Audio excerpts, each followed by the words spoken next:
Perez, that's right. Be faster. Your agenda, actually. The item on your agenda you guys did. All right, we're in.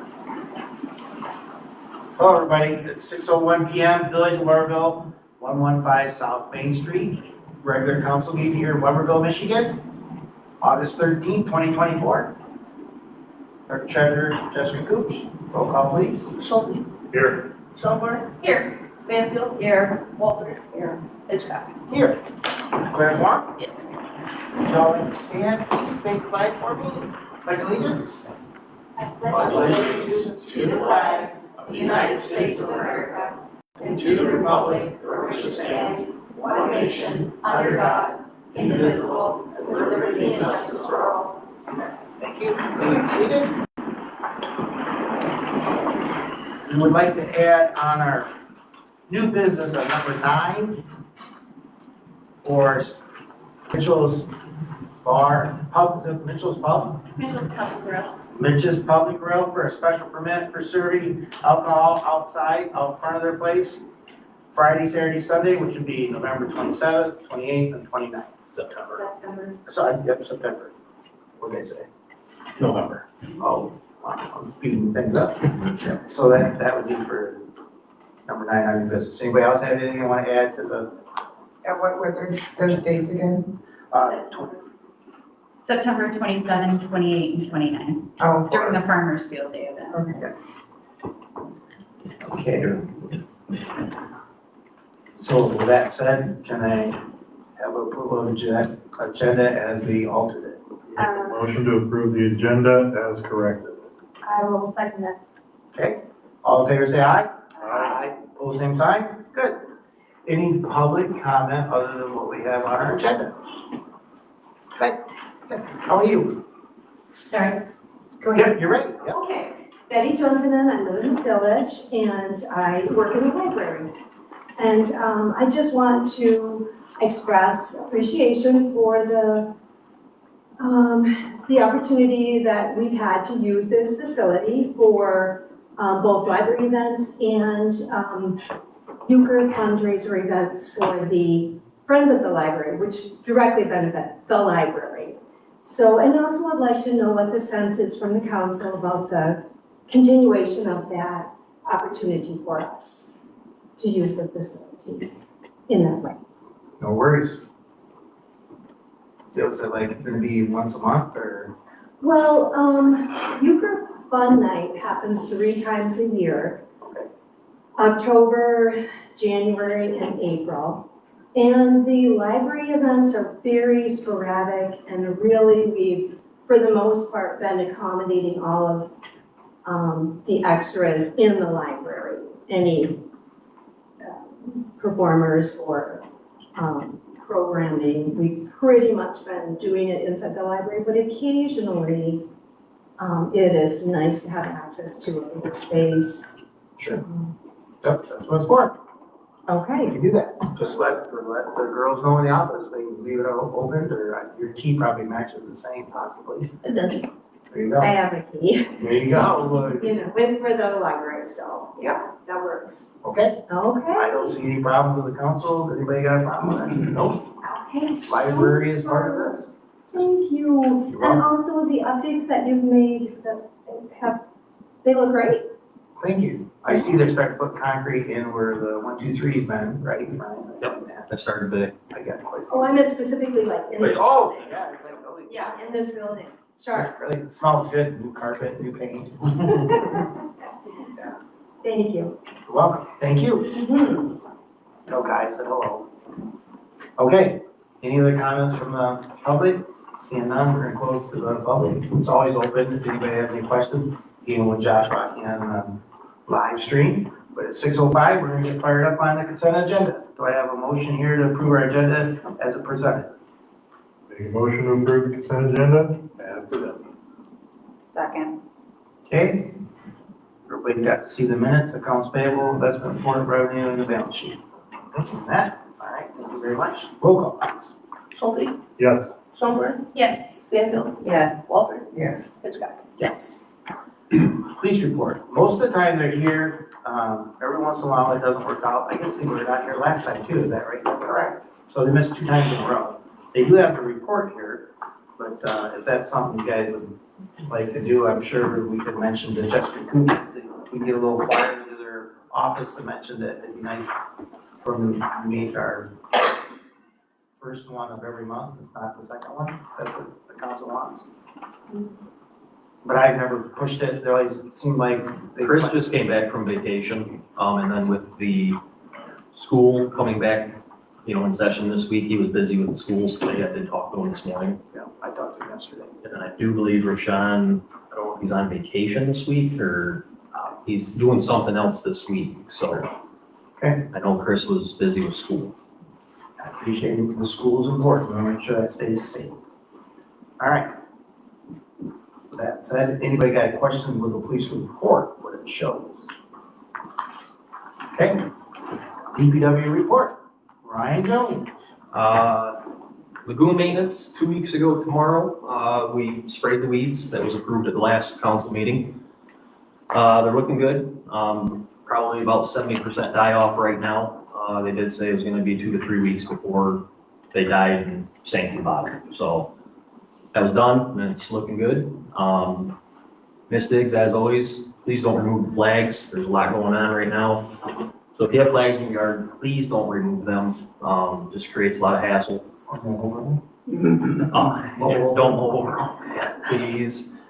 I did our yearly water sampling, just this week. There's certain, tests that have to be done every year according to Eagle, and I have to do them a certain time frame. One has to be done in the month of August, so you just do all of them in August since you're doing them. Those will be coming back, trickling in as they're completed. Bucket truck compliance is pretty much done now. Truck looks good. We've all done our online classes, and then we did a hands-on class at the DPW that I taught. So everybody's familiar with proper operation of bucket truck. Still asking residents, unless there's a big storm, try not to place the brush out to the street early. Creates different hazards, whether the brush blows out into the road, hanging over the sidewalk, creates vision issues. So try to follow our brush rules. Same with nuisance grass and weed letters, those have slowed down.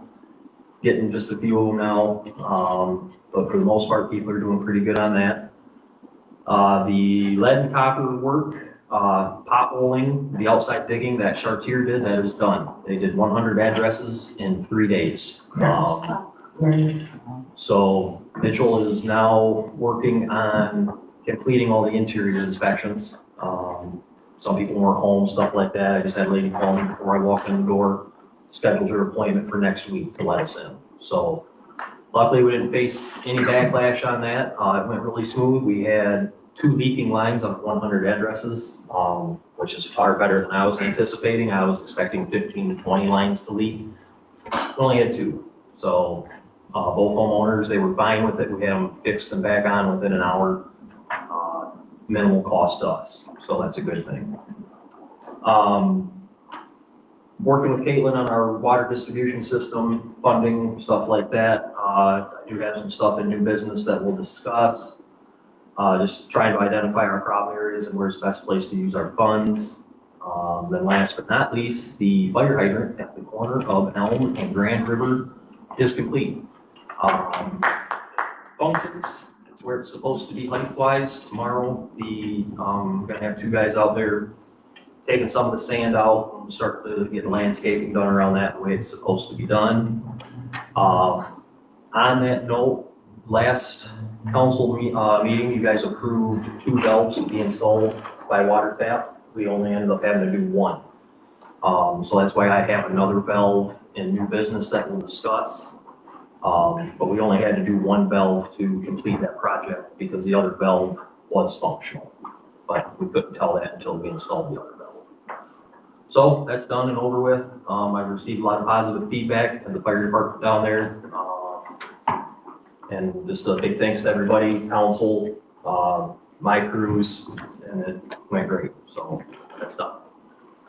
So we're back to the 100 houses that we inspected and you're getting through that. So it was at the end of September, we gotta have all that. Middle of October. Middle of October, so we're gonna, We'll be well within compliance. right. Yep. So we were nervous when we first got this fired up, but Yep. we're gonna be within compliance. And we're gonna Chartier submit it, came in and knocked it out of the park. we're gonna submit it, I'll have it Early. submitted in September. that way if there's any questions, we can go back to it. Yep.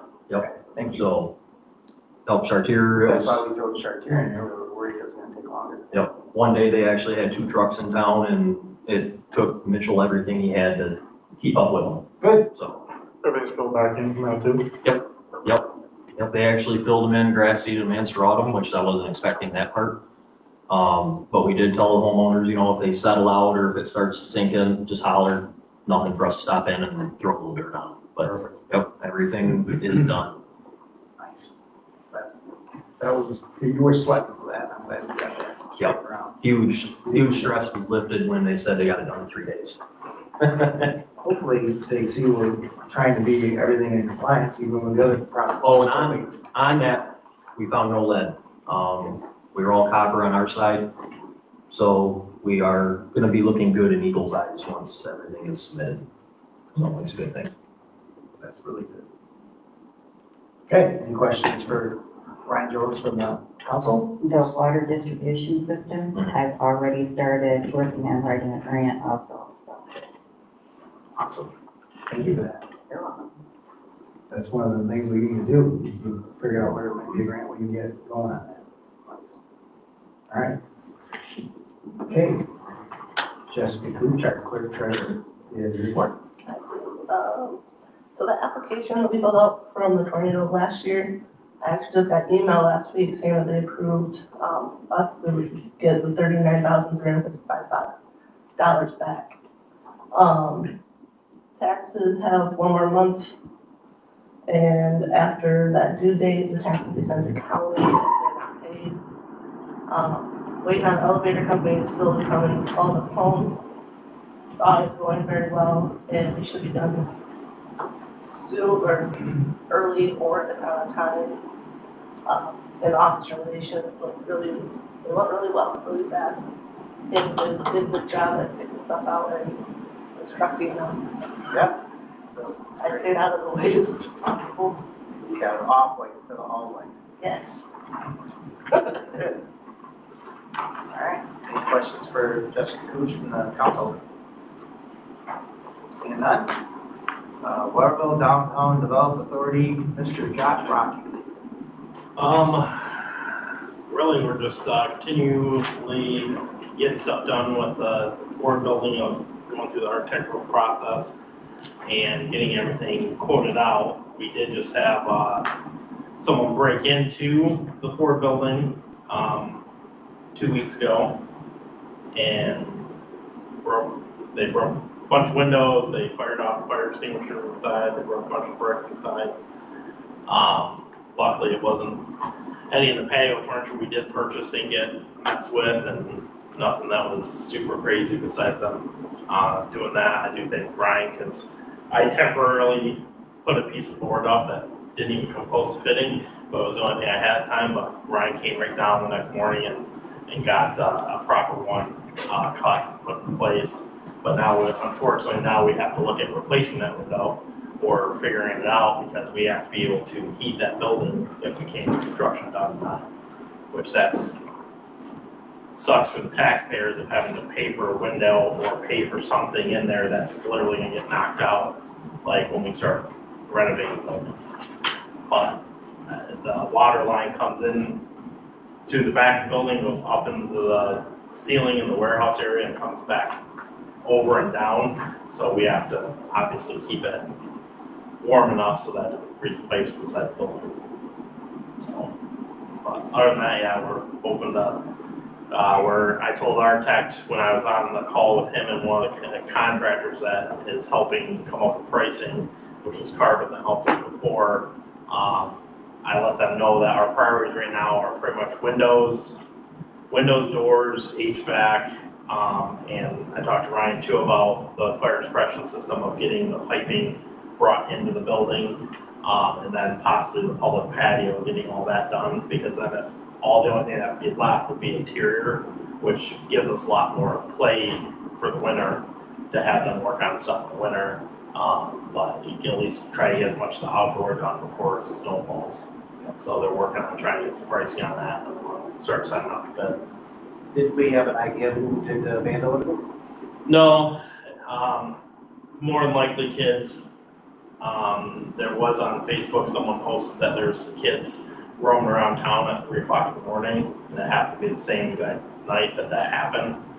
And that's pretty much what they believed. I posted it up on Facebook with the information, asking anyone to come forward, because if they do come forward, I talked to the sheriff and we probably work something out, but if the sheriff has to investigate and find them through that, because it's a government taxpayer-owned building and they broke and entered, it's a completely different scenario if they don't come forward. And, you know, I'd much rather work with them to do some community service or work something around, rather than have someone get basically probably jail time if they don't, and the cops find through investigation. So hopefully they do. I get it that sometimes kids will be kids, but when you, break the windows and then break into the building, that's a completely different thing. Council got a question for Josh Rocket?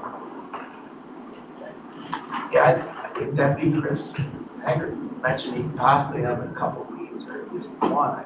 Well, he had, for the original person that was drawing the pink things around town, they did catch him, I guess. But subsequently, I also heard the memorial window got smashed too for that display. And I'm guessing it'd be hard for me to believe it's not coincidental that it happened around the same time. So it was obviously someone. Remember I said I wanted cameras. Yeah. Yeah, so I think that's part of it. We're not gonna have the cops necessarily here at night. I think and obviously it's in the packet, is doing some cameras downtown. Yeah. Put a couple signs that the downtown is now all on camera.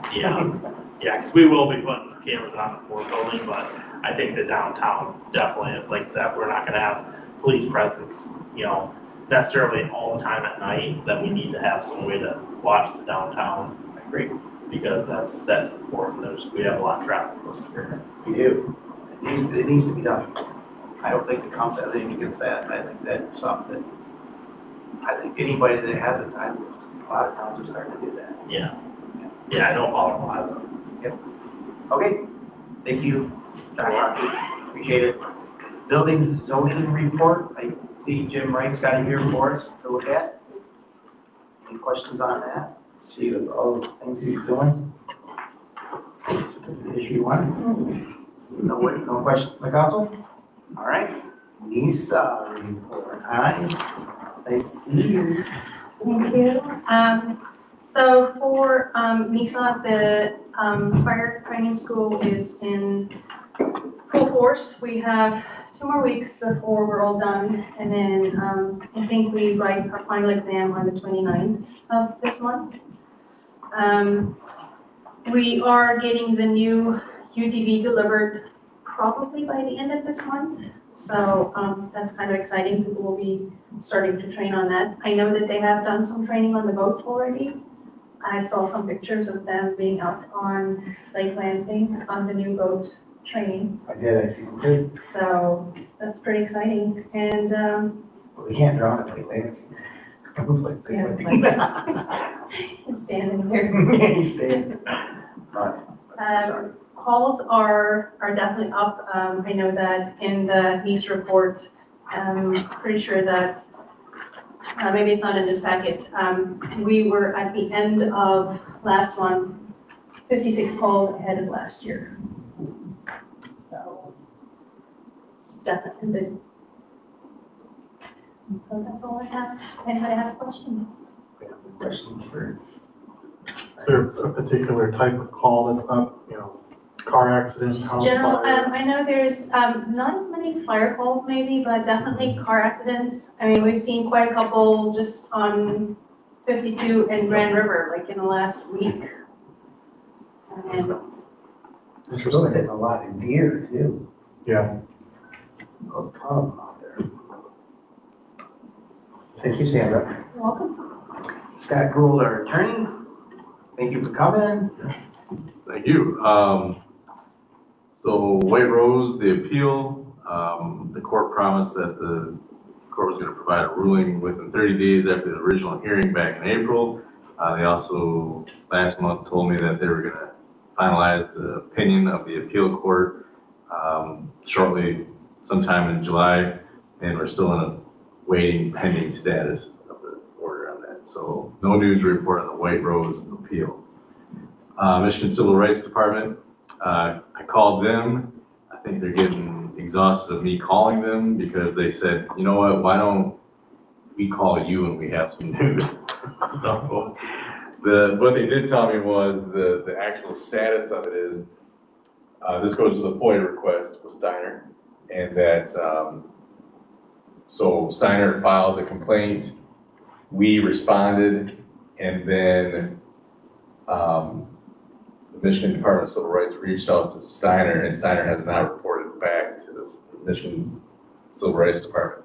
And that's what they're waiting on. There must be some kind of in-house policy timeline as to when that response time is exhausted, and then they essentially probably will throw the matter away, discontinue the investigation on the matter. So, so they said, please don't call us anymore, we'll call you. DNR and Eagle, for the events that happened earlier this year. I left a third voicemail with DNR Agent Kennedy. Kind of weird, just because up until this point, he's been pretty quick to give me a phone call back, and this is, the voicemail I left is the third one. This would be the third one unanswered, so I haven't heard anything more on that matter. Personal property tax, to strike the old tax roll. This is the personal property tax of which we cannot collect as a village, whether it be businesses went out of business or people moved out of the community, whatever reason we can't collect on this tax. This was something that Ms. Cooch was working on. We have the petition in place. I've drafted and submitted a proposed order for the court. I've requested a hearing date. Effectively, all we need is the judge's signature to strike the tax rolls to clean it up. It's more of an accounting issue than anything else. In my letter to the court, I did mention that, procedurally, we do need a hearing, but if the court is inclined, she could go ahead and sign off on the order, the judge could. So I'm just waiting to hear if she's inclined to sign it, or if she actually wants us to appear. And I don't know if it would just be me or me and you, but we'll have something in the near future either way. And then the last thing, now that the billboard, at least the present issue with the billboard by the highway is behind us to some extent, the one thing I wanted to kind of run past the council as a whole is, what do you want to do about that ordinance? There is a little bit of confusion in that ordinance. I don't think it compromises how we have it structured, but I believe there's at least a typo by American Legal. I think is the name of the online presence we have. They reference another part of our ordinance. I think it's just they put in the wrong section, because it kind of it adds a level of confusion. It's not enough to say that the ordinance is null and void. I don't think it's that extremely, Mr. English is proposing, I don't think it's anything like that. Yeah. The reason I say that real quick is that when you look at other sections of the ordinance, when it comes to signage, it all points to the same reference point in the packet of ordinances, with the exception of HC1. It gives a rogue article to look at, a rogue ordinance. So I don't know if you guys want to change it in full, like if you want to think about restructuring the ordinance as a whole, since we're going to be changing it with American Legal, or if we just want to ask American Legal to fix that one, what I believe would be a typo. So I would just fix it. just the typo piece? Okay. That would solve that problem, so I didn't have it confused that it seems to have something different. But I don't see a reason to restructure the whole thing, just take it off the HC1. That's fine with me. Then everything else would follow suit. Mhm. If you follow the program, it was double duplicate. Yep. You could highlight that next meeting or whatever, and then we all can look at it.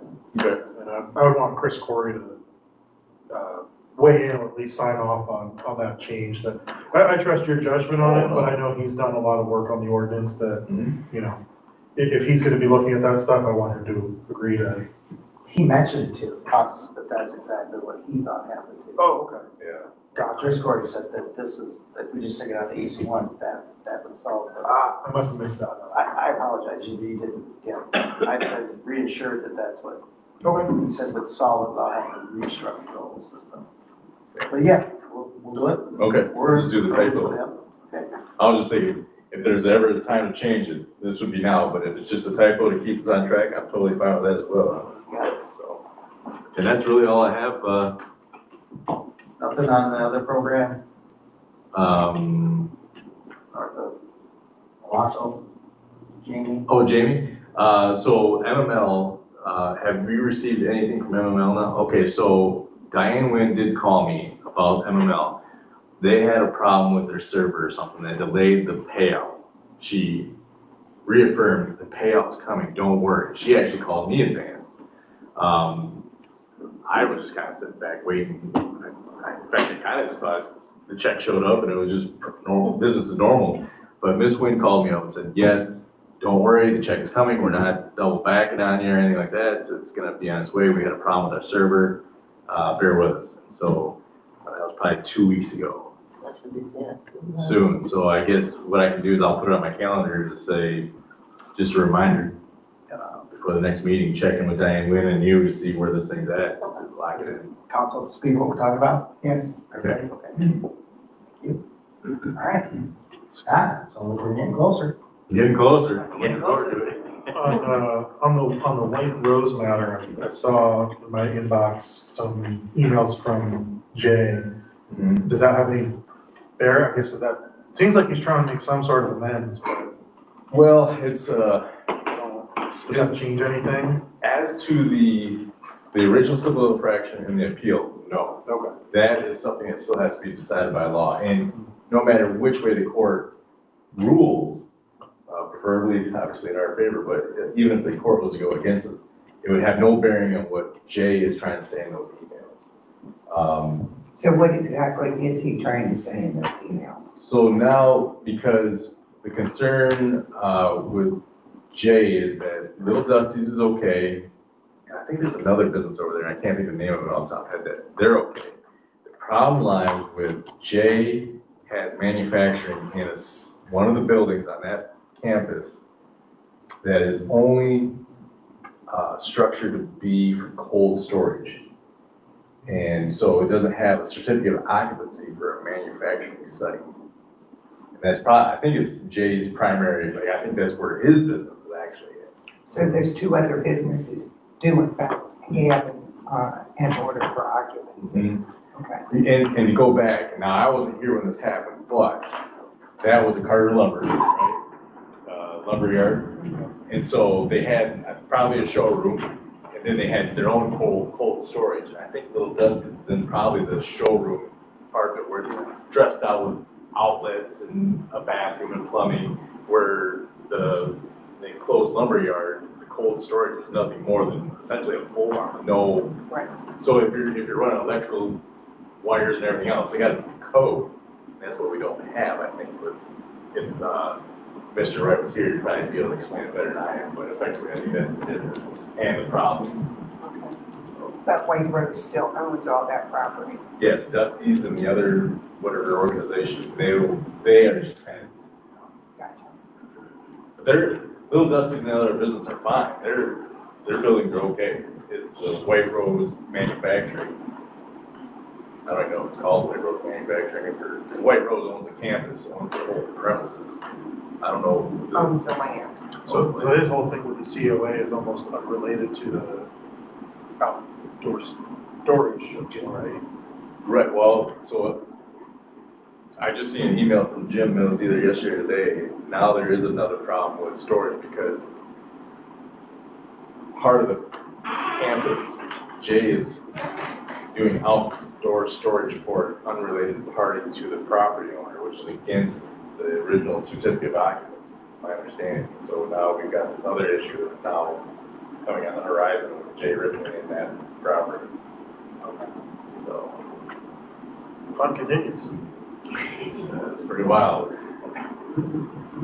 But Jay says he wants to work with the village, and then I mean, it's tough because, he's welcome to citizen comment, tell his piece to you guys. I mean, I've always had an open door. I'm not trying to tell him no. I do have to tread lightly because there are times when he's represented by an attorney that would keep me from talking to him directly. I don't want to violate the code of ethics or anything like that, but. Interesting. Yeah. Okay, thank you. Okay. Bruce Wallace for engineering reports. So tomorrow, we're starting construction out at the business park. We're gonna start by doing some milling. And, we're gonna have our inspectors on site there, and I'm gonna meet them in the morning, so we have kind of a kickoff meeting. We had a pre-construction meeting, but it was lightly attended for a number of reasons, so we're gonna do that. That's on Zoom. I logged into Zoom and nothing was there. I'm like, Yeah, every email meeting request I send automatically attaches. gosh. I should have deleted that out there. Yeah, I thought it was a Zoom meeting. But anyway, so, and then Thursday, he's planning on doing some milling out at Black Oak. So I was gonna ask if maybe you had some kind of email group. I understand you live in that neighborhood. I do. If you have an email group or something that you could blast out, to have people not park in the street and stuff. Is there gonna be? Quite awesome. They're working on our driveway this week. Oh, no. I have to park in the neighbor's driveway. That's okay. Oh, okay. No big deal. Because they're gonna be That'd be going right up against the curb, we're gonna mill a little bit off, so it'll be nice. Go right next to the curb. So then the other item, I guess we're gonna talk about later, the street drainage issue. Okay. Anybody, have some extra questions other than what we got on our business? All right, seeing none, let's get right to it. Waterville Downtown Development Authority Plan Amendment Ordinance. Oh, I'm sorry, I didn't see that too, I read it. I'm sorry. Go ahead, Lon, it's all yours. I just wanted to give a huge shout out to Tammy. She did a lot of work in the office downstairs. Tammy. Oh, yeah, okay, Tammy, yeah. Yeah, she moved a bunch of stuff down there. Both Jessica and Tammy did a lot, but I talked to Jessica and she said to put it more toward Tammy because she was moving a bunch of the boxes and stuff. But that office, it looks so inviting when you walk down there. It's like day and night. It's just such a huge difference. It looks fantastic, so. Yes, laid out, it's laid out. It is, and then with the fire hydrant, thank you very much, because a lot of people in the village have been asking, and you guys got it fixed, so thank you very much. Also, thanks to this council because we had to approve it, so. Yes, we did, but you It was guys a got it team effort. fixed. So it was a huge team effort, so thank you to everyone here. Any other advocate reports from our council? Thanks, Lana. Okay, new business. Plan amendment ordinance for the Waterville Downtown Development. Everybody see it?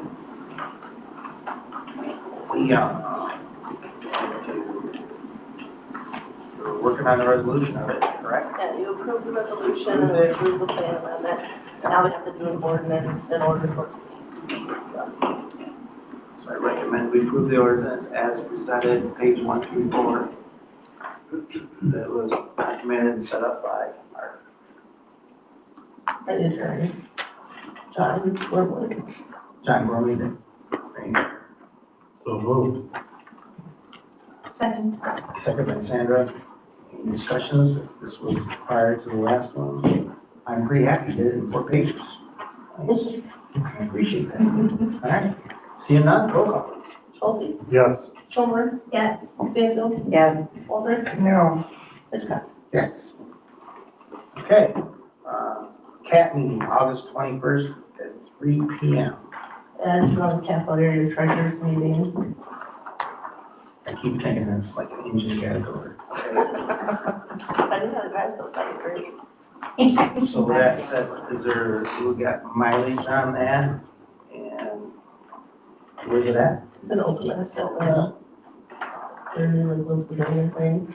And there's no cost, you can go to it, just your mileage. I recommend to the council that the CAT meeting August 21st, 3 PM for Jessica Cooch on what you get to learn. Honestly, just going over, like, relearning some things that are required to be a treasurer, like taxes and that's always a big one, taxes. I recommend to the council that she do that, and we over mileage for her car. Second? Any more discussion? Roll call, please. Schultz, Yes. Schoenberg, Yes. Stanfield, Yes, Walter, Yes. Hitchcock. Yes. Thank you. Security cameras for downtown.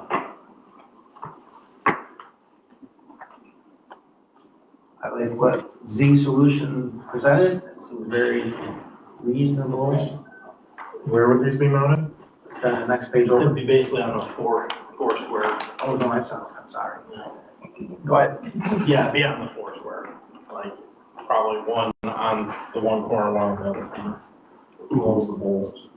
Whose poles are they? They're BTs.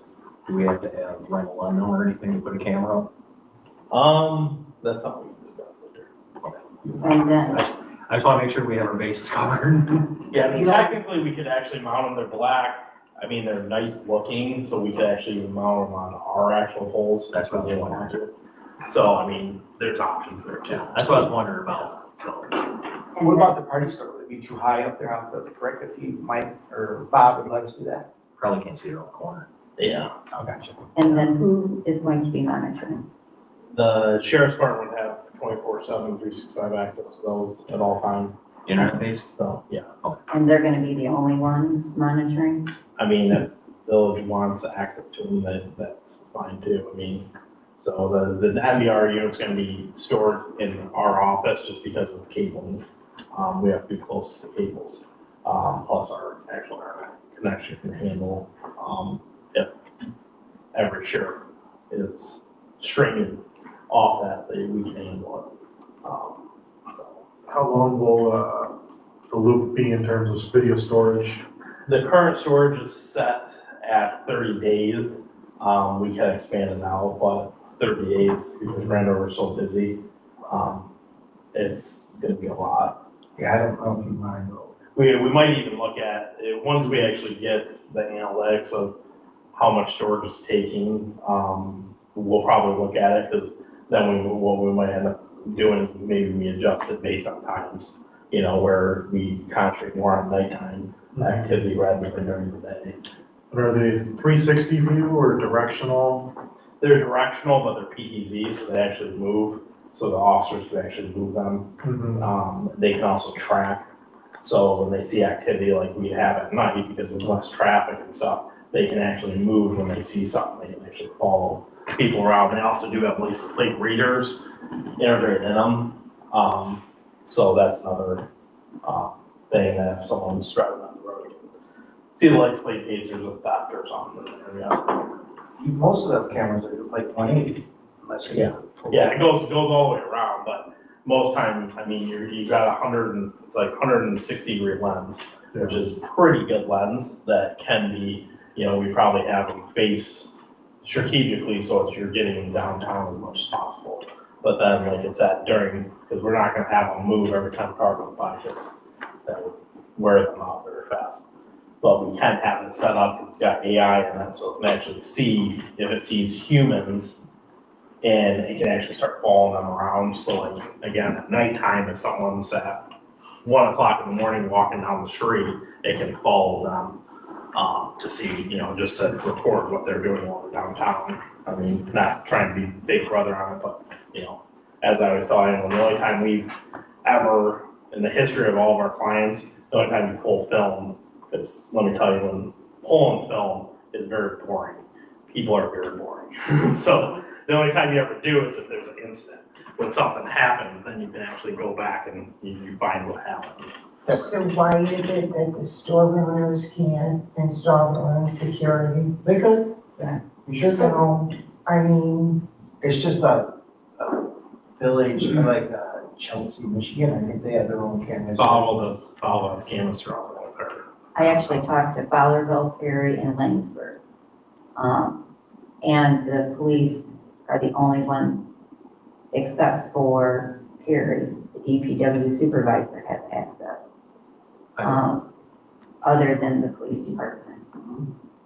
And they have, once it's installed, everything is in, like, the police department. They have control. Nothing is in, the installer does not have access to anything. So if there's any problem, they contact the police department and go there to have access to it. Does anybody on the council have any type of cameras now? yes, Yes, You got Ring? I do. I don't have Ring, I have another You got- system. Is it Ring? Yeah. So my Ring, well, if it's a person, they'll tell you it's a person versus just motions. But so, I mean, it's kind of comforting, isn't it, that we have that? So I've always tried to, always wanted to have some, always thought maybe put it up on the building so it give you a big view. I bet you in the last 11 years, I've had it probably 12 or 14 times. They say, hey, can we look at your cameras? Mhm. Because we had a high-speed chase go through your town or something they wanted to look at. And we didn't have it. And I'm all about us protecting this village and everything, but then my other thing is, we have to watch our budget, of course, and everything like that, but then if the people of the village come to us and say, okay, well, I'm getting break-in, so you did this for the downtown, what are you gonna do for us? We get the quarter for the downtown. I understand, but I just, you know, Well, to that point, I was wondering, since this is right downtown in the core, is this something the DDA could sponsor? I was gonna go there too. I mean, it's possible, yeah. I mean, the only thing I'll say, if the DDA doesn't, then obviously I have to excuse myself on that, which, I mean, the cost I'm doing for the town literally was like, I mean, our cost. Yeah. Which is half cost on all the equipment. And then, you know, I was hoping DPW would help with the bucket truck and we would provide everything, you know, all the labor and all the hookups and stuff, it would just be free.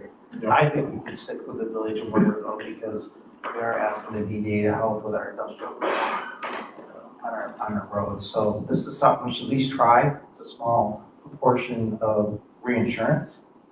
This could have been big for our Ford garage, and when we go and have more dollars invested in this Ford garage, or we want to explain it, the new piece of property the village of Waterville owns, I would definitely like to have cameras to make sure that we don't have our Yeah, brain. And talking to the officers, I mean, they love it because if they're doing paperwork down there, they can actually, would be able to bring it up and actually keep an eye, so if all of a sudden they see something. How soon can we get these in? Probably just a few weeks, depending on DPW and their schedule. So if it's for here at the corner, so then it could be everything could just be kept at the sheriff's department or the police department right here, then you would Yeah, have if to we're worry. doing live stream, that would mean you guys would have to about triple your internet speed here. So your cost would probably be, for a dedicated fiber line, you'd probably be between $600 and $700 a month. Because that's what I pay. Because I know like Fowlerville is housed at KW. I know that for a fact. I did call, I provided Jessica with some prices for a gig and up above a gig. Yeah. Yeah, gigs just not, I mean, that's a lot of video that you're off shooting, but, I mean, I don't have a problem with it. The only reason we propose that is because we have the infrastructure, we have the battery backup system, we have everything in our office, where to the village, the cost increases, because then you're gonna have to up your internet to actually dedicate fiber, which costs is a lot more. You're gonna have battery backup that can handle it. You're also gonna have maintenance costs, because then we're gonna have to maintenance it remotely. And then, honestly, I only have 300 I can go with Cat 6 cabling. So if you come from here, then I have to find out how many poles I can go down. Which, like Ryan said, I'll have to get permission on. Where with our building, we can come right out, and we only have to technically go over 2 poles to get to downtown. Can't we go wireless? Wireless. You never want wireless cameras. And the fact is, I mean, this is all essentially in the cloud. It's not like it's closed circuit TV where you have to worry about somebody breaking in and stealing videotapes. If you're worried about security, I feel more confident that it's secure over the air at an IT facility that does this versus having to have our own firewalls and our own protection on our IT. Yeah, no, I fully understand what you're saying, this is what they told me, how that's, they do it and that was recommended that they do it.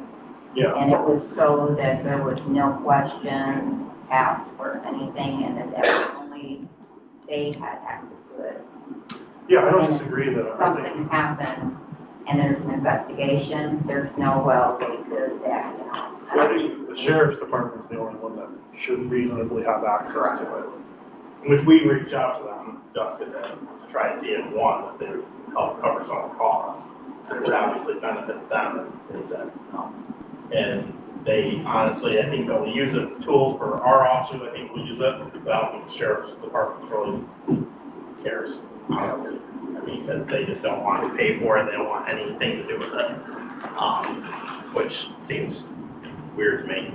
'Cause Is the recommendation from the council to move forward with this or not? And I wonder how the people of the village, how do they feel about the cameras too? Maybe we could put it out on the next newsletter in the water bill and get some. I think she asked if you would be, was pointing at you and a village resident being worried about cameras downtown, or what good about Worried it. about them, I think I feel personally better knowing that they were here. I have been hearing hearsay about youths doing some stuff.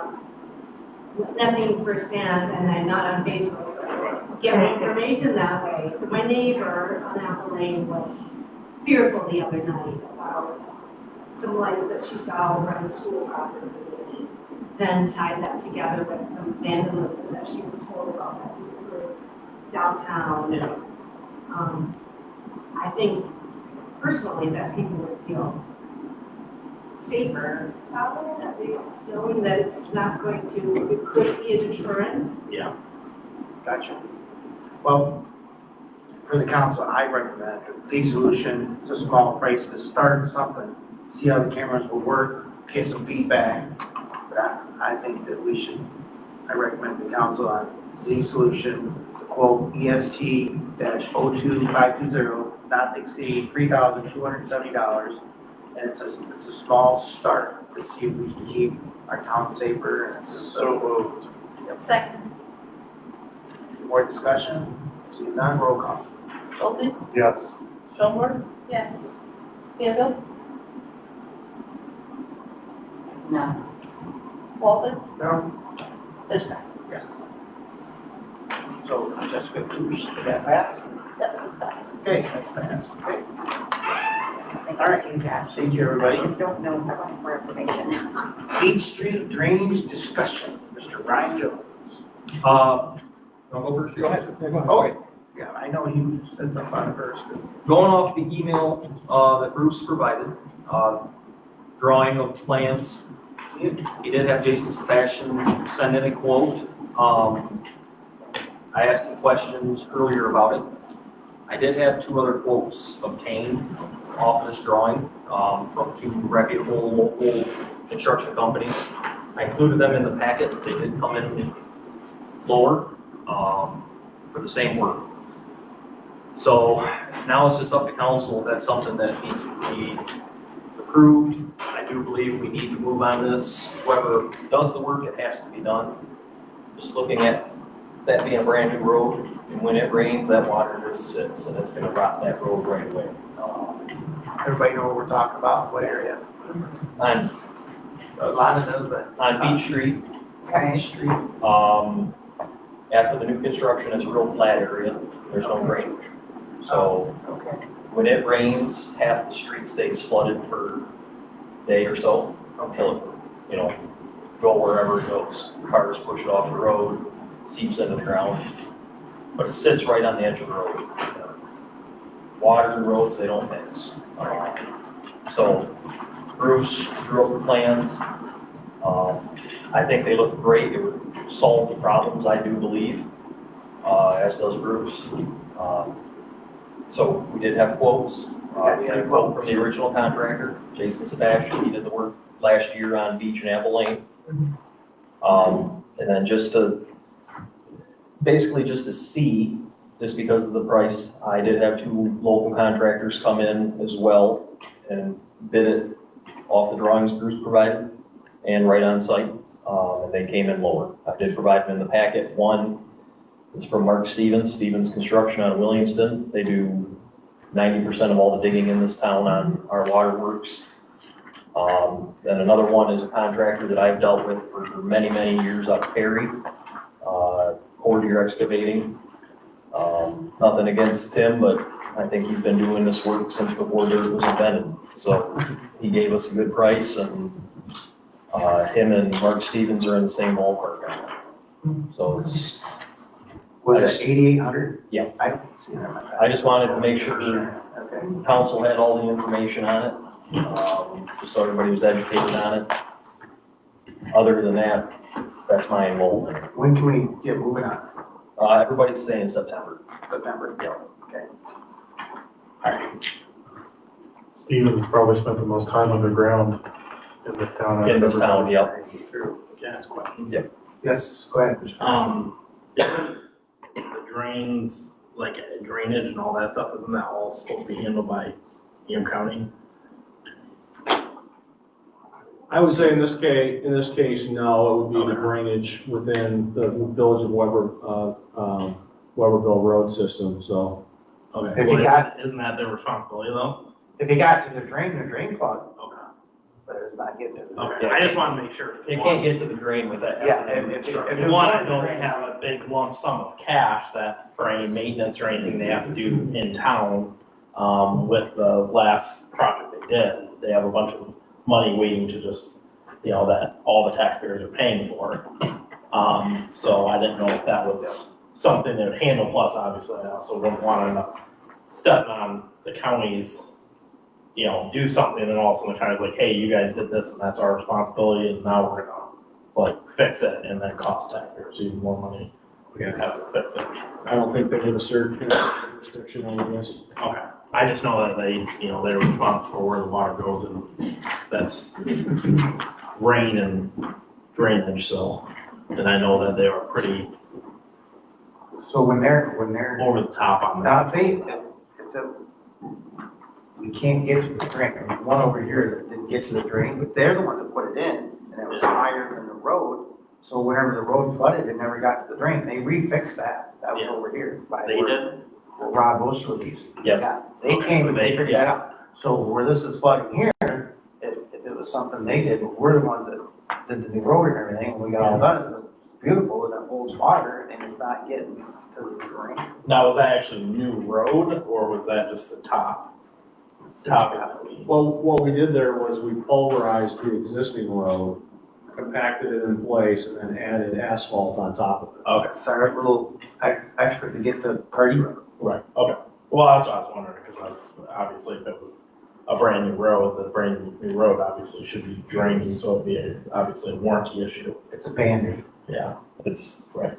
Or flat that as a pancake situation is over not there, a so. warranty There's issue. gonna be a popping, like with the keys with the rain, and then if it gets cold, it's gonna pop our nice little. smooth- No, that's, like I said, I don't have a problem with it, I just know, like I said. Maybe when we get done, if they come on, look at it, go, why you gonna do this, and then they'll credit us some other way, possibly, but. I know the county had, like I said, I just know they have a bunch of maintenance costs that the taxpayers paid, and I'm trying to burn that up. yeah, it's like, I personally, I think I pay like $600 more a year for that, agree. assessment, and so it's like, if we can make them pay for something, Nice. would be obviously ideal. Or if even asking the drain commission. I don't think so personally. yeah. Petey works for them all every day. It takes, 6 weeks for me to get a response for anything that I submit to the drain commission.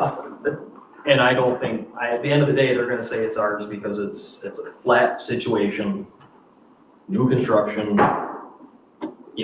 and it, like he said, it's gonna be well over a month before we even get a response out of We it. don't wanna have winter, I don't want, it'll break up that. My recommendation, if it's something we're gonna move on, I would probably lean towards Mark Stevens, just because he's a little bit more local.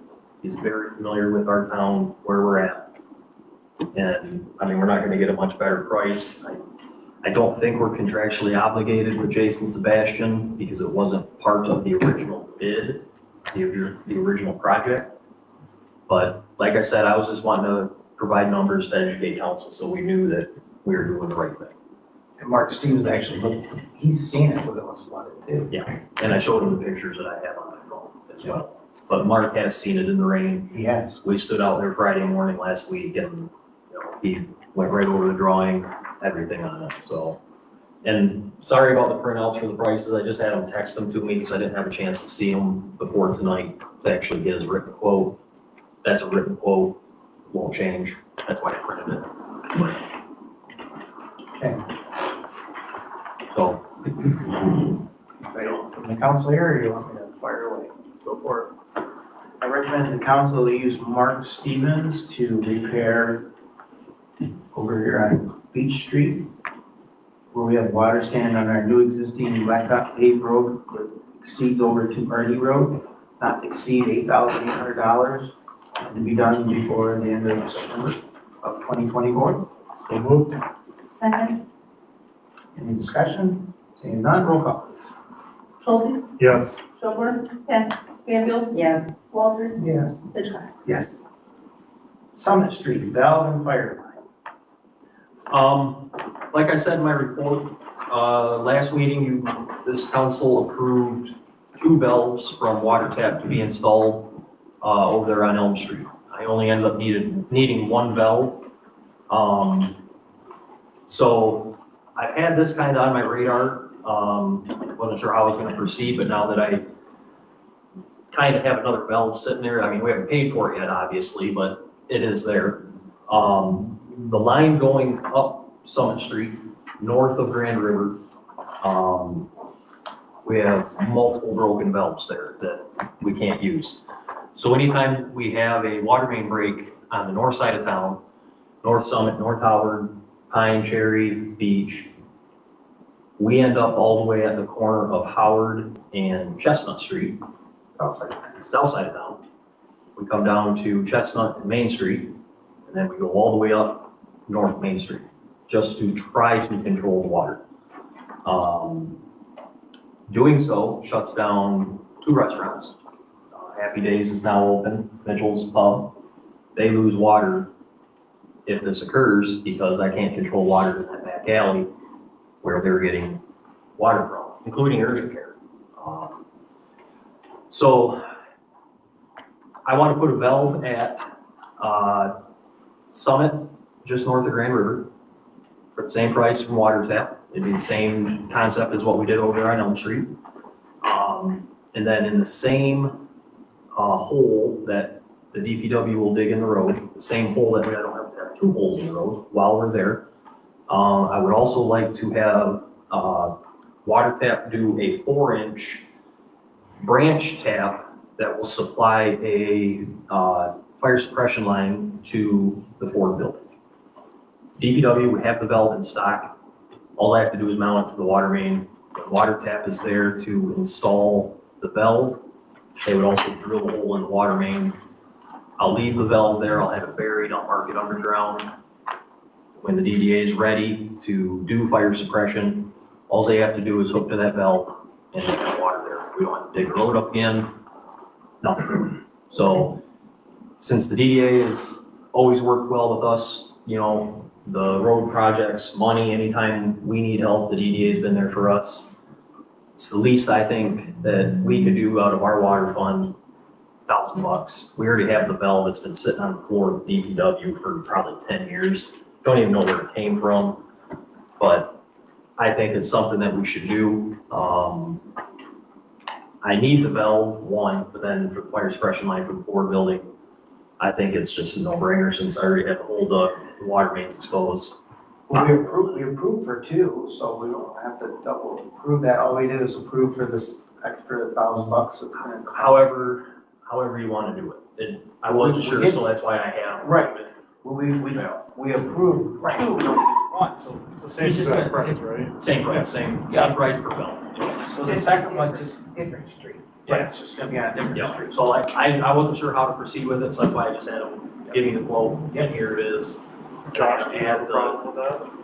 No, what we're gonna do, is me and Ryan already talked about this, what I'm trying to do right now is also just try to get a plumbing company to run the lines while pool's open. I'd rather just have them run it right in. And I think we're debating if we can also run, this will be up to you, Ryan, obviously, is, if we can run a service line off that too. Sure can. Because right now, obviously, like I said, currently the water to that building comes in from the alley.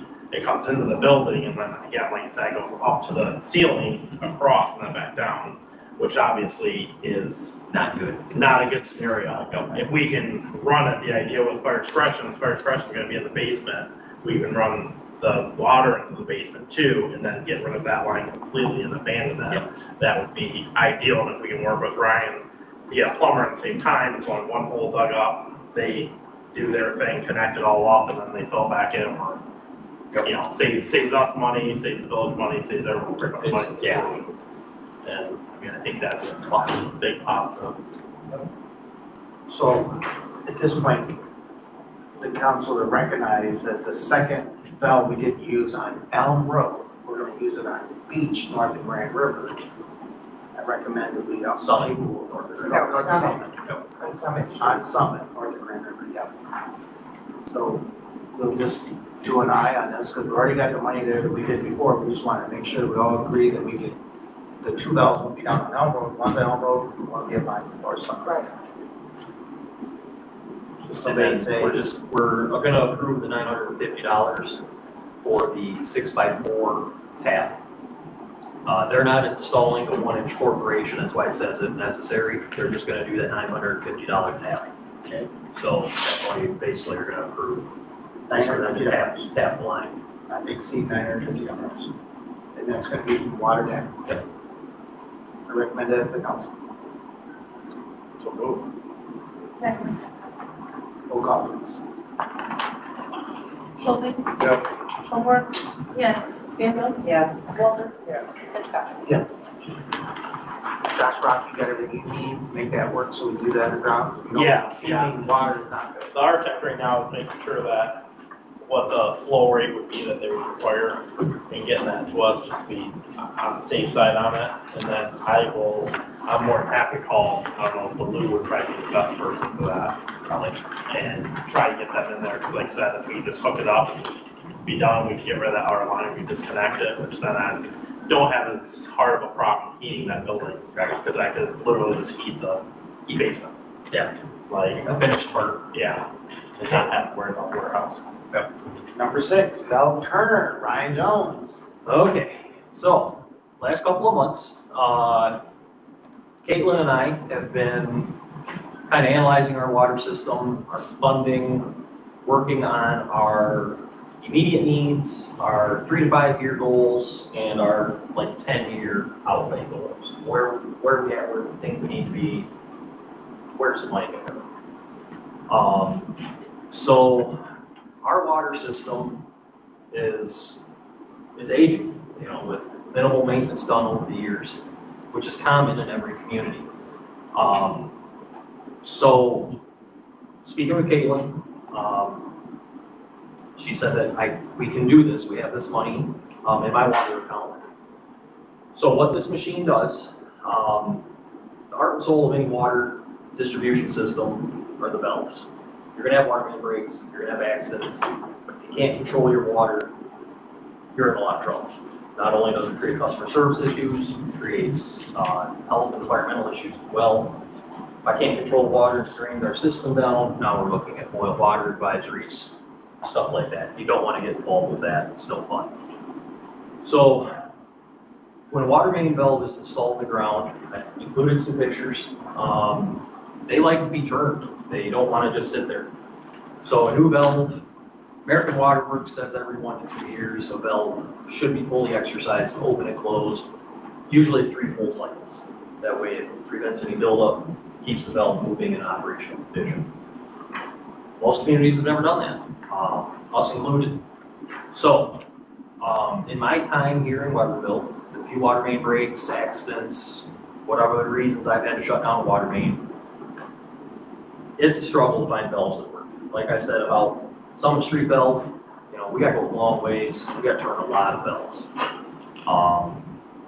For example, a 6-inch water main valve, to get that fully closed, what you do is you multiply it by 3, so 6 times 3 is 18, and you add 3 to that, it takes about 21 turns to fully close that valve.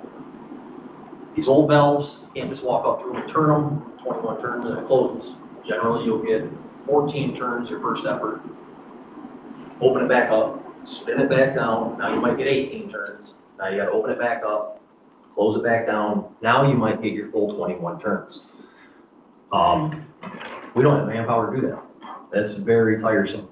Then you get onto a bigger valve, a 12-inch valve, now you're looking at 39 turns. When we were working on this fire hydrant project, Mitchell and I found a 12-inch valve down by Dollar General. We exercised it, we were down there for 2.5 hours to finally get to 39 turns on. Did it fully close? I'm not sure, but I didn't have any more in me, because you're walking in circles. And it doesn't just spin freely, there's a lot of torque to it. A lot of times we have to put longer bars on our wrenches so we get more leverage. So, what this machine does, this is a full valve maintenance trailer. It's got a small hydrovac system on it. So right now when we go up to a water valve or we curb stop in somebody's front yard to shut their water off, take the lid off it, they're building dirt. Right now, our only course of action is, we gotta have 2 or 3 guys, we bring our big back truck out, and we have to dig a hole now. You know, every bit of 2 feet diameter to get that box out of there so we can get all the dirt out so we can get to the valve. If it's an emergency situation at somebody's house, you're gonna be there a while. So with this trailer, 1 guy does it. 1 guy shows up, you can suck the dirt out, shut your stuff off, because the machine's doing all the work. Operator just tells them what to do. This has what's called a 750 foot-pound valve exerciser on it. That's one of the pictures there. It shows a guy actually exercising the valve. All he's doing is holding a little handheld computer in his hand. He sets the torque limits on it, tells the machine go. Once that machine reaches that torque limit, it automatically stops and it asks you, do you want to proceed? The machine's not going to break the valve, you have to tell it to. So, water main break, first thing you gotta do is start turning valves. The last one we had on Summit Street, 3.5 hours of all 4 of us turning valves, and we never did get it completely shut down. Mark Stevens and I got pretty wet putting the clamp on that water main. Just because you can't do it. Physically, humanly possible, you can't do it. My previous community, I introduced this machine to them, the same exact machine. Had salesman bring it up, we did a demo on it. Our director of utilities at the time purchased it on the spot. There was no questions asked, we had the money for it. He says, I want it. 6 months later, they bought a second one. So they have 2 of them right now because of what this machine saves in manpower, water loss on water main breaks, customer service issues. So this machine, you'll never find a used one on the market. It's completely what they call modular. If one part on it breaks, you can unbolt it and bolt a new one on. You don't have to replace the whole machine. So that's why you'll never see them at auction. They just don't go to auction. So, like I said, Caitlin and I, we've been talking. Brad asked me earlier, roughly 140 valves in this town on our water main system. Right now, I'm at about a 50% rate where each valve is either inoperable or needs some sort of maintenance on it. I've compiled that list not only from myself, but from previous supervisor, excavators that have worked in town that know we could not shut water off. We got a problem. So right now, when we're out on a water main break, we're spending a few hours trying to shut water down. All 3 wells are running. We're losing water as fast as we can make it out, pumped out and around. This machine, 1 guy would go out turn valves. If I had a break, This machine's sitting in my garage, it's the first thing that goes out.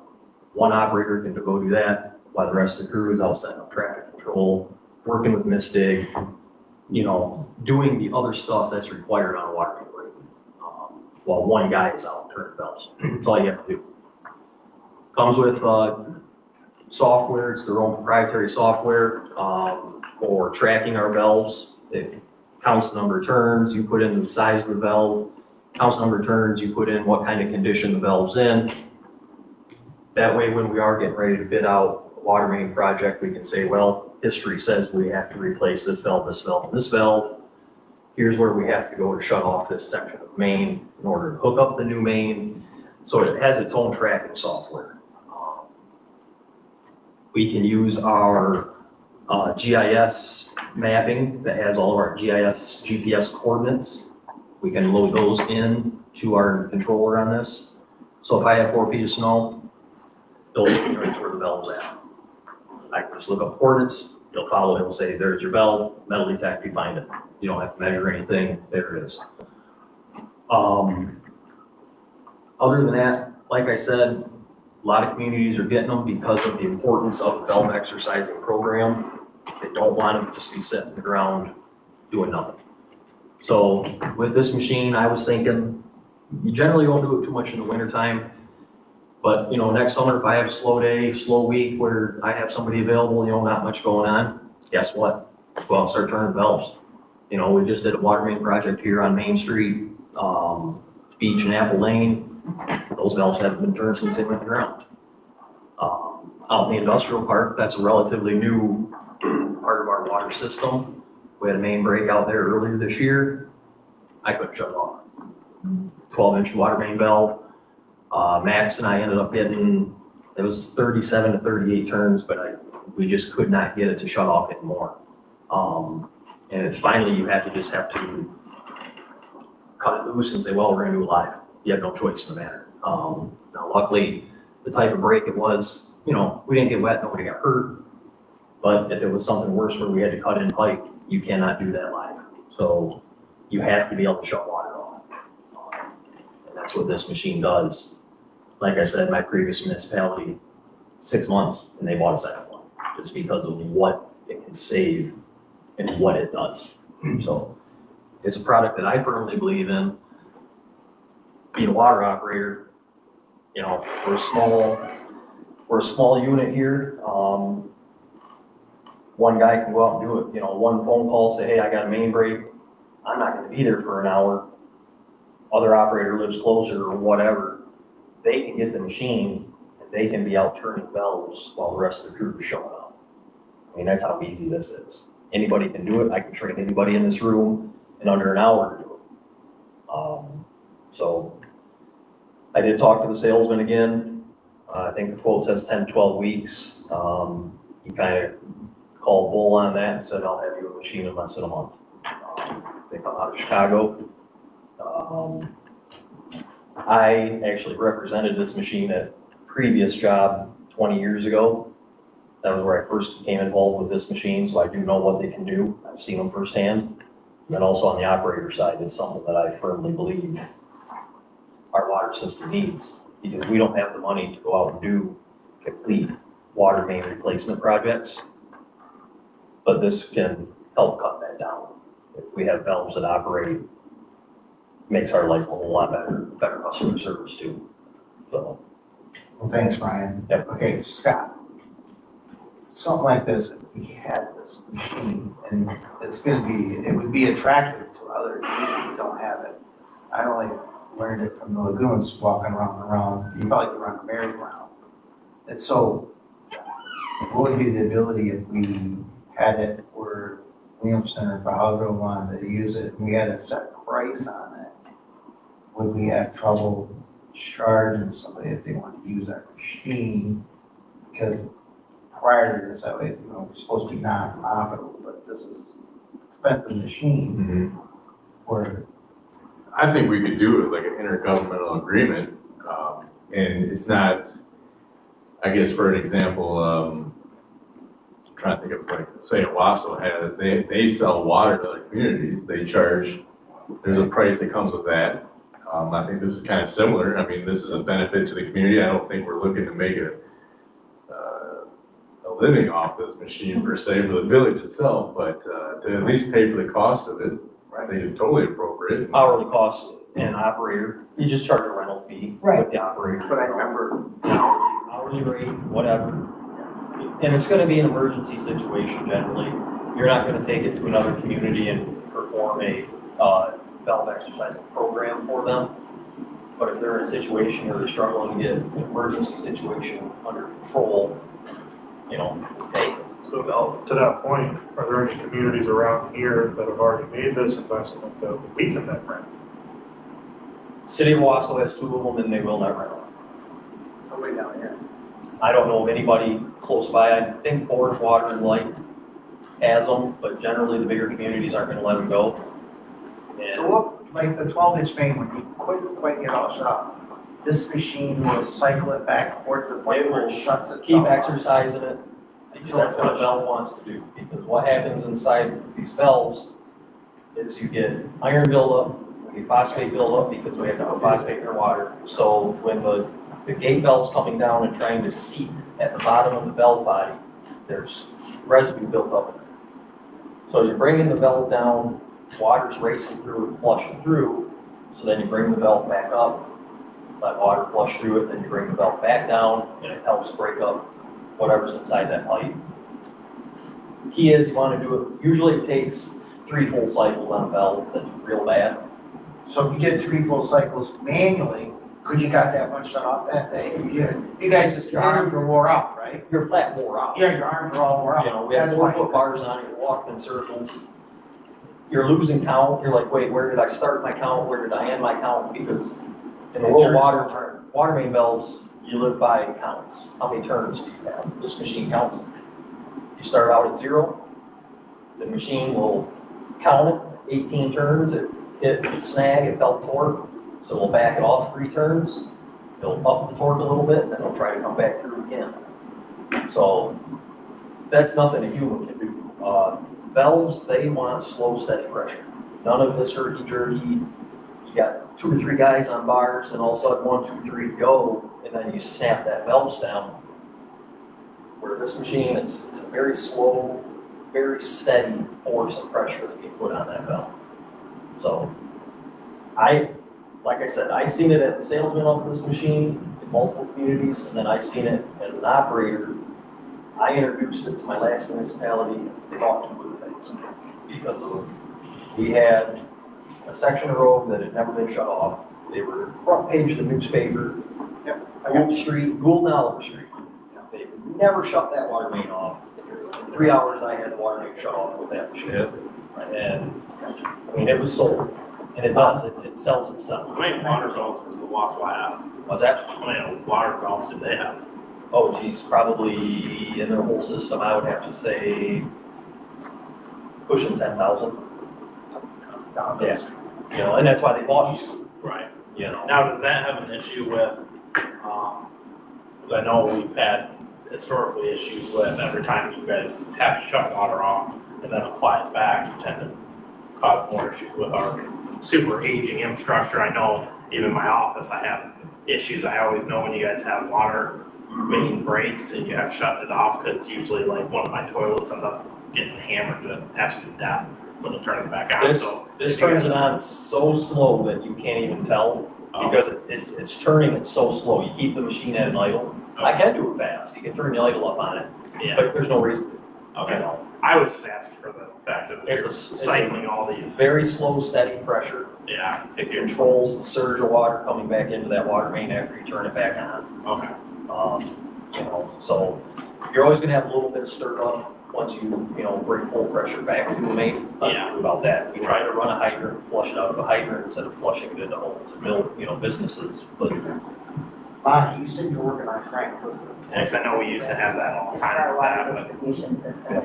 but like, you guys would fix one main, so you'd have to shut off it from, one end of town or shut it off somewhere, and then as soon as you guys added it back, then you'd have another water main break like a week or 2 later because of how aging and everything is. what my plan is right now I can't identify every broken valve. I can't do it because I don't have manpower to be out turning valves to see, use a fire hydrant. Turn a fire hydrant on, you go and start isolating areas of town.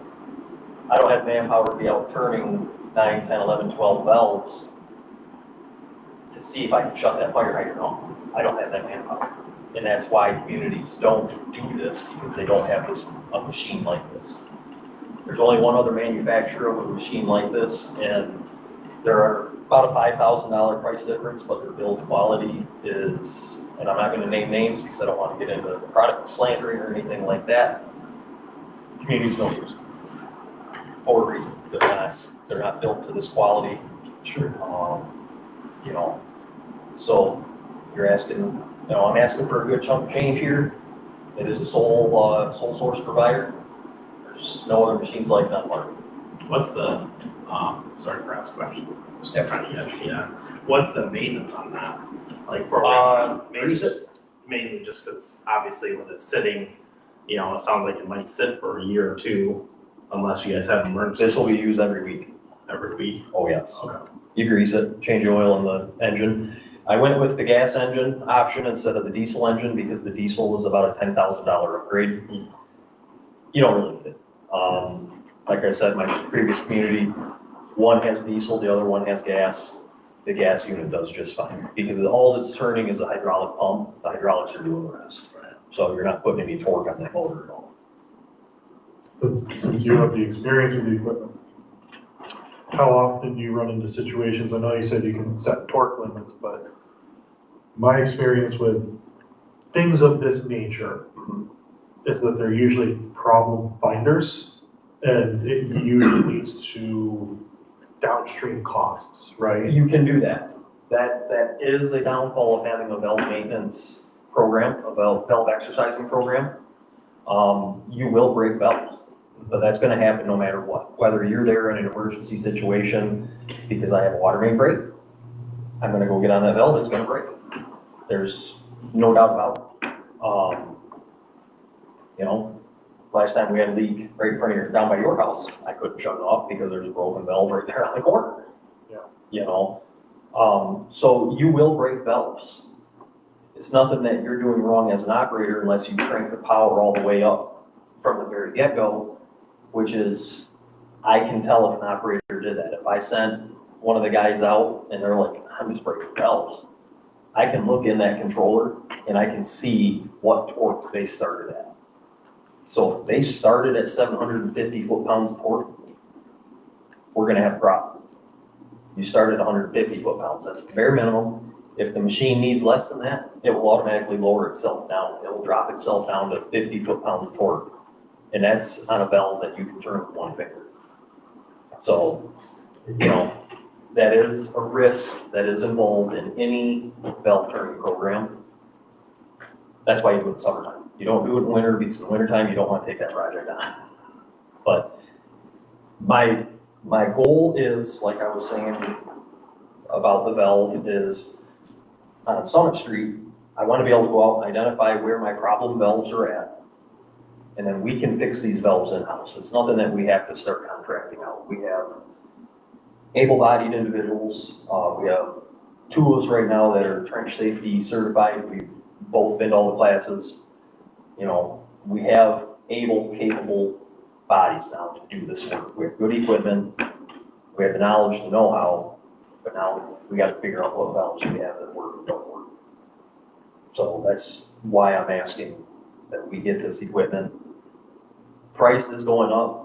When I called the salesman, he's like, you just missed it by about 30 days because they had a price increase just because of, cost of goods goes up. So I know when we bought the diesel one in Owasso, it was about this price for the gas one, and that was 7 years ago. So they do go up a little bit, but I do believe this is something that we definitely need to have. Like I said, I've worked with Caitlin on it. She gave the thumbs up on it. We can do it. It's up to you to place your votes on it. Okay, I guess one of my concerns, not just the breaking of valves and all the downstream costs of maintenance and finding problems, and unless I'm misunderstanding your eloquent sales pitch, is it sounds like it's more of a preventative maintenance piece of equipment, which if we had a brand new $10 million water distribution system, I would have less concern spending this type of money to ensure the longevity of that versus our current water distribution system is, to be frank, it's beyond its life expectancy at It this is. point. So I don't necessarily understand the value in buying very expensive piece of equipment to, I wouldn't even say live along. I don't see where this plays in with an age system. I have a water main break right now. We go out and turn a lot of these valves, when I said at the last meeting, I have a 12-inch valve right now that I can only turn 8 times. It started out at 6 times, we worked it up to 8 times. We have to maintain what we have, because in the next 5 years, in the next 10 years, we aren't gonna be able to replace every valve in our system. Right. But We're close. Let's say But that this 12 isn't gonna magically repair a valve that It is won't, broken. it won't fix a broken valve, no, it will not. But the valves that are operational right now are barely operational. Barely. And they're you say only this getting will worse. start making them work again? This cleans them out. It exercises them, we run them once a year. The new valves that we just put on Main Street, if we could shut that off and take a valve out right now, you would be amazed at the amount of rust and buildup that's inside one of those valves. And they're a year old. I've seen it. I've been in the water distribution game for a very long time.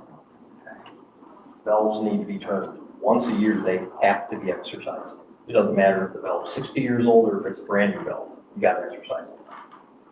So I understand what you're saying. Nothing will magically fix a broken valve. But what this does is when it's time to fix a valve, we can replace a valve in-house if I can control the water. If we can't control the water, now we're at $6,000 for just a 6-inch valve from a water tap. You don't wanna see the price on a 12-inch valve. And that's where we're at. Where have you seen them? We've seen them in lagoons. So- They're more on the water side. All right, any more from the council need to hear from Ryan Jones to get an idea of what we want to do? Anybody got a recommendation?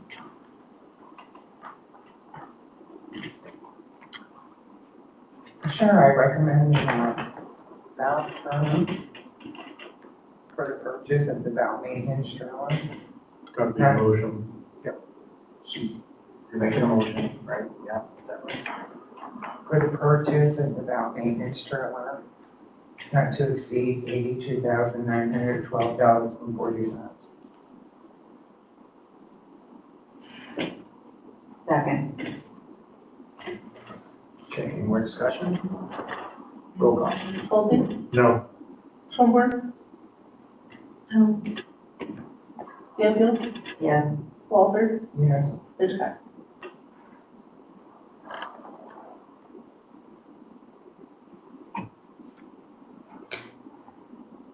We got 2 no's, right? No, passes.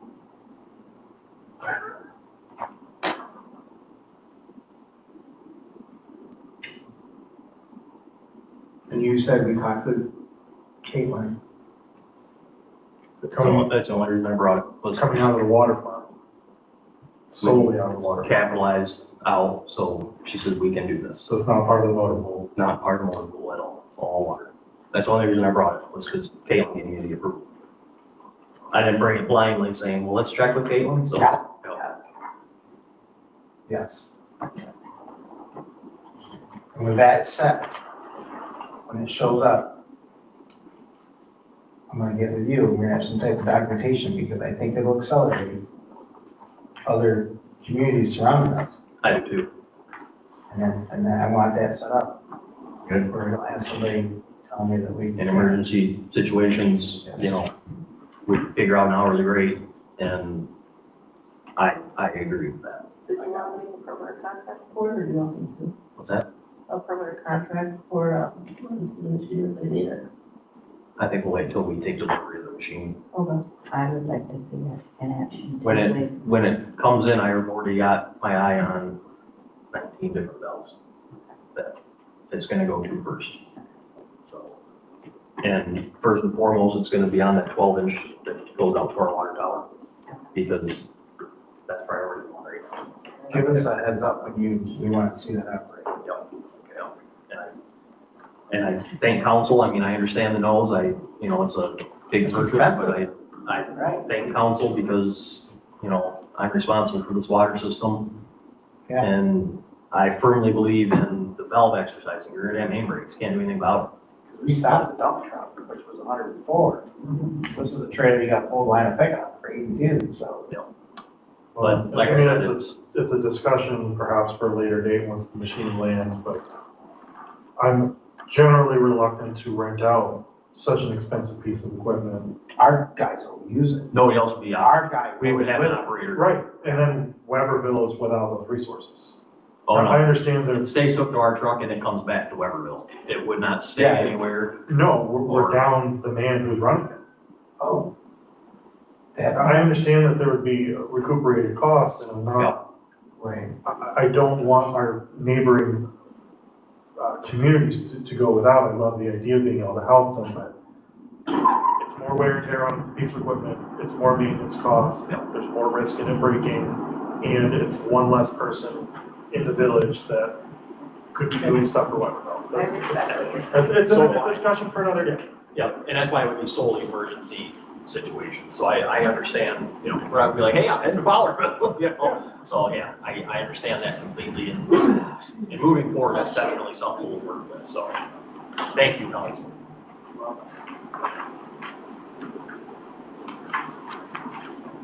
Internet for the office, vanity, what's going on there? That's Josh. Thank So, you. thank you. Have a good night. Yeah, you do. I haven't gotten back from, information from SURF as of yet, but if you haven't, I'm I have it. Frontier, which obviously the building is literally right there, now services high-end fiber. And obviously the connection being from there to here would be good, so I got a price for that. I honestly think that's probably the best option, because that's all brand new trunk that Lucas brought in and the proximity of the building. The worry I would have from SURF that I can't seem to get any answer on is they put the tap for this building in the front of the building. And I don't know why they did that, because there's no way to get from there to the basement. So I talked to Frontier, they said they can literally come like right across and then right into the building.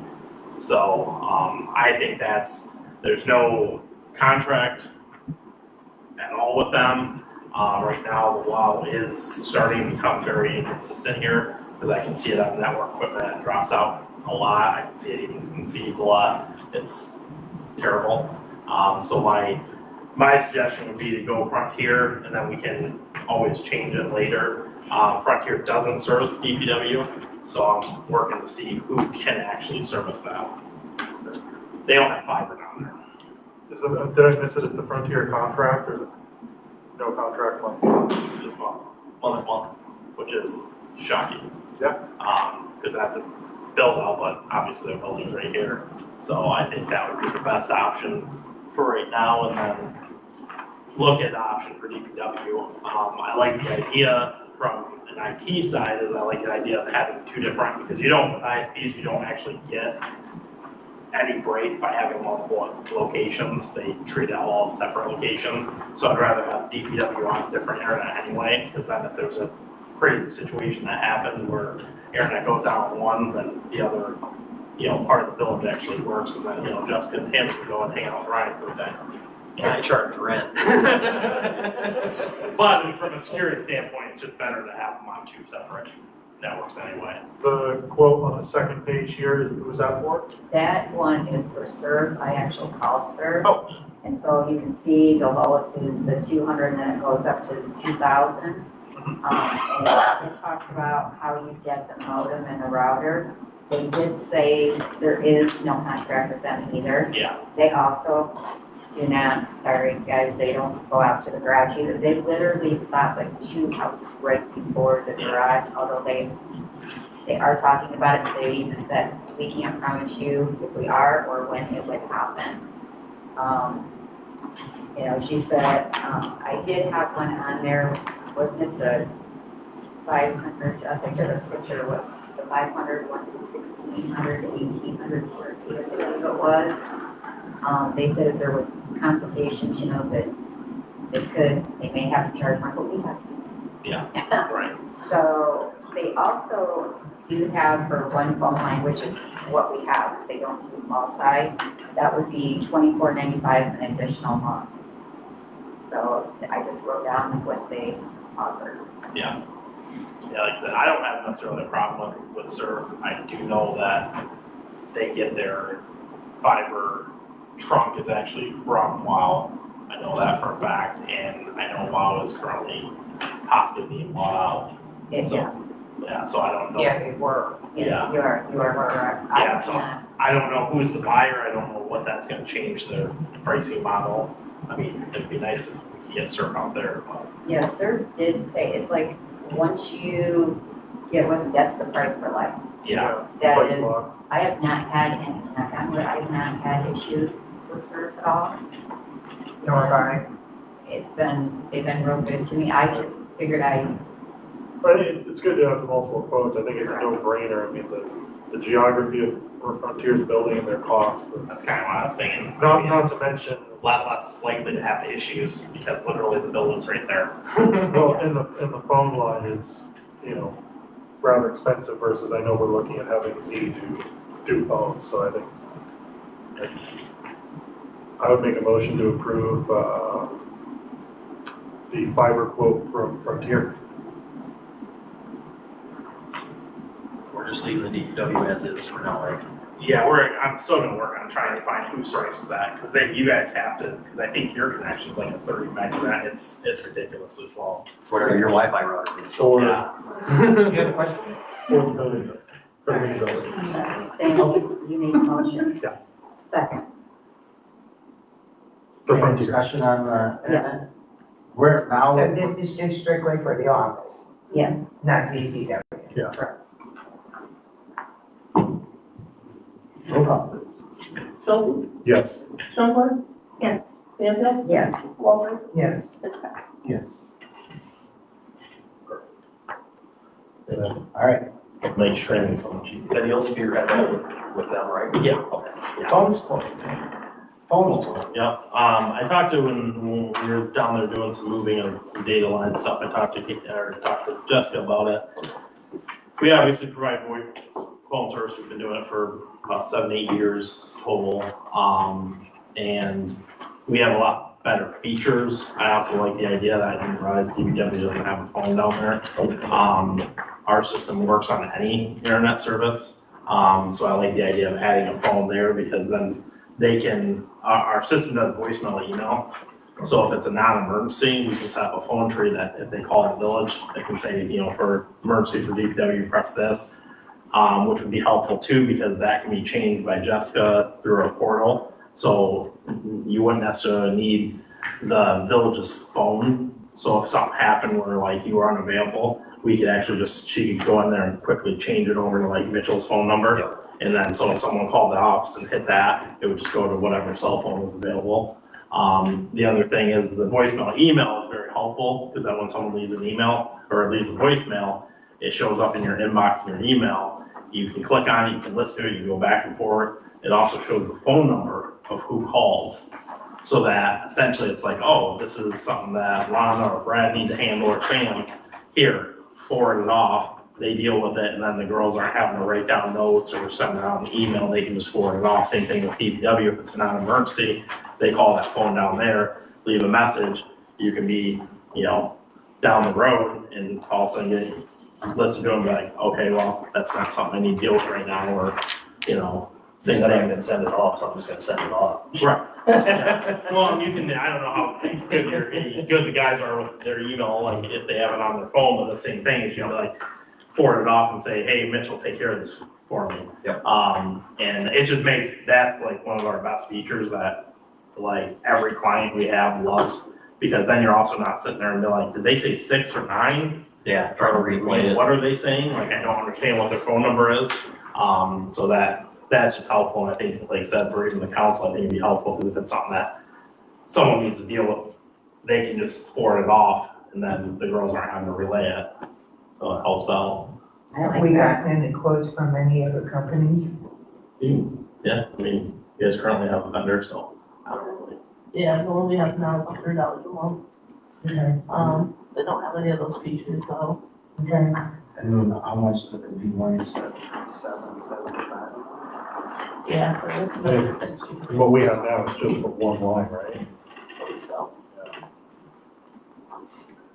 Then you said it works on any internet, so basically plug and play out of the shop, assign a phone number to it. Yeah, that's, Will it work with our existing internet connection? yeah, it can work like that, literally. You paid, once we programmed, you guys already paid for the phones through Nextiva, is that what you guys have? Whatever it is. Yeah, we can reprogram the phone you guys already purchased, so like we don't have to buy any more equipment, and then literally, like I said, is you can unplug that phone, technically Jessica could take that phone home, plug it into her and at home, pick it up, and she'd be just like she was here. I don't think she was actually here. Right, I'm just saying, because our internet connection currently is slow. Yeah, because we have it on people that run Frontier DSL. Okay. And, you know, like we have one of the churches, that have DSL Frontier that they have like 5 meg. I just didn't know if we have to wait till we get upgraded internet. No, it works Something on, fancy. it does a very good job working on even really terrible on, which was surprising when we didn't know how it was gonna work when we did that originally to them. But obviously with that, again, there's no, I don't do contract terms of any kind. It's just not something, if the village wants to be out of it, they can be out of it anytime. I'm not gonna hold anyone hostage. If you don't think the service is good, then it's not worth staying in a relation over it. So, I'll make a motion to approve quote 28803-R8 from Z Solutions to provide VoIP phone service. Did I say that right? Not to exceed. Not to exceed $177.75 a month. so you know I can't control that. Oh, because there's all the The federal telecom fees and stuff. taxes go up and down every month. Yeah. It depends on when the government needs more money. So there's not much to do about Got to put something, wouldn't exceed 200 between one side. Well, the subscription part won't change, right? It's just the taxes and fees. that. Right, yeah, subscription, I won't, should never change. Tax fees may change, just like they say on the commercials on For TV. subscription costs, not more than $128.50. Second. Any more discussion? Seeing none, roll call please. Schulte, Yes. Schreiber, yes, Stanfield, Yes. Walter. Yes, thank you. Okay, we are at number 9. Mitchell special permit for serving alcohol outside Friday, 9/27/24, 9/28/24, and 9/29/24. I recommend the council will allow her to have a special use permit that will be drafted up by Jessica Cooch so she can present it to her alcohol. Michigan Liquor Commission. On that, is there The gonna be, Michigan Liquor Control. Michigan. is there like a enclosed area, or is it, do you have to have barricades out on your sidewalks, or is it free to go? What we were looking for is just kind of to be able to set up a service area in the street or on the sidewalk that is already going to be enclosed so that we can serve out there. It will have fencing around it and be tented. Does this not work for our social district? We still need another participant. I mean, technically, we kind of did almost very similar last year, where at the time, liquor control didn't have anything, every issue with it at all. They were more, Mitchell's was before Randy and Josh bought it, but they were just using their to-go license. And, you know, there was no issues. The only issue actually that did pop up was the service was slow because everyone had to go to the bar, so they just started going over to Bob's and buying cases of beer. And I feel like it'd be nice to have it a little bit more controlled, because that was, you know, that could have become a problem. It didn't, but it could have. We're looking to alleviate some of the congestion inside of people coming in and out. Last year it was pretty crazy inside the entire building with people coming in and out one door. And funneling people through out into the alley essentially doesn't really work either. since it's the street that's gonna be enclosed, and that's the area that is allowed for people to partake. The recommendation that I will still move.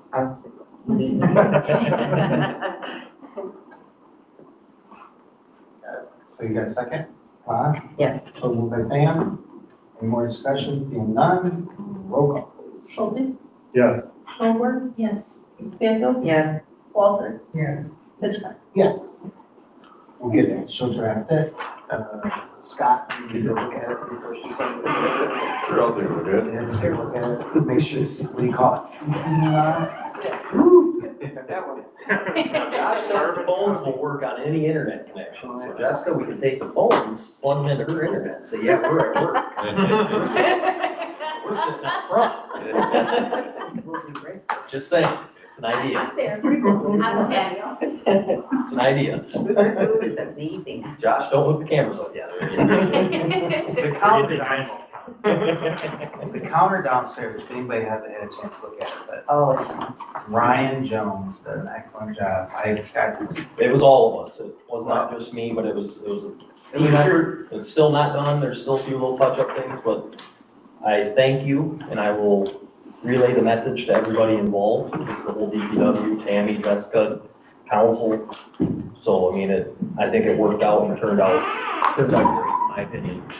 You were the hub that drove the wheel, because not everybody else could do what you did. I appreciate it. Countertop. I watched him, like I would have had cuts that probably we'd have to have Band-Aids on top of the counter. Because you type stuff on it, but he had a router that made it so awesome that it's amazing. Thank you. So that was unique because it was handy to do that. That was nice to have. They made it inexpensively, $1,000. That was pretty cool. I lost my Michigan logo sticker down there out in the other part of it, but I do like that gone. Didn't know it. I don't think anybody here ever had to be downstairs. It was always if somebody had to be excused, you had to go, everybody had to get out. Oh, we found snacks, there were cigarette butts under that old, under the stage. Maybe rusty. I mean, there was some weird things under. But it definitely, I'm very impressed with the office. I like the way it's laid out. It's very nice. Yeah, there you go. At least I'm not. Not yet. Anybody got adjournment? Not done yet, Oh, not yet. We'll do it next Do week. we have snacks down there? Not on the new carpet. Are you too? It's black, it hides it well. Motion to adjourn? Yes, sir. Motion by Sam to adjourn, second by Deborah, 7:48 PM. All in favor, say aye. Aye. Hi. Opposed, same sign. Here. Thank you all for coming.